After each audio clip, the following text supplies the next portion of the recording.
കുമളിയിൽ വാഹനാപകടത്തിൽ യുവാവ് മരണപ്പെട്ടു. കോട്ടയം വൈക്കം സ്വദേശി അയ്യാരപ്പള്ളിയിൽ ടോം തോമസാണ് മരിച്ചത്. ഇരുചക്ര വാഹനവും പിക്കപ്പും തമ്മിൽ കൂട്ടിയിടിച്ചായിരുന്നു അപകടം.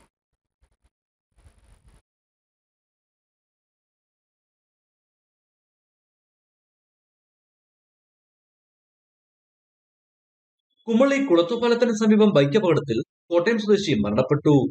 കോട്ടയം വൈക്കം സ്വദേശി അയ്യാരപ്പള്ളി ടോം തോമസ് ആണ് മരിച്ചത്. കുമളിയിലേക്ക് വന്ന ബൈക്ക് നിയന്ത്രണം നഷ്ടപ്പെട്ട് പിക്കപ്പിൽ തട്ടുകയായിരുന്നെന്ന് നാട്ടുകാർ പറഞ്ഞു. നാട്ടുകാർ ചേർന്ന് ഉടൻ തന്നെ ബൈക്ക് യാത്രക്കാരനെ കുമളിയിലെ സ്വകാര്യ ആശുപത്രിയിൽ എത്തിച്ചെങ്കിലും ജീവൻ രക്ഷിക്കാനായില്ല. കുമളി പോലീസ് സ്ഥലത്തെത്തി മേൽനടപടികൾ സ്വീകരിച്ചു. കുമളിയിലെ സ്വകാര്യ റിസോർട്ട് ജീവനക്കാരനാണ് മരിച്ച ടോം.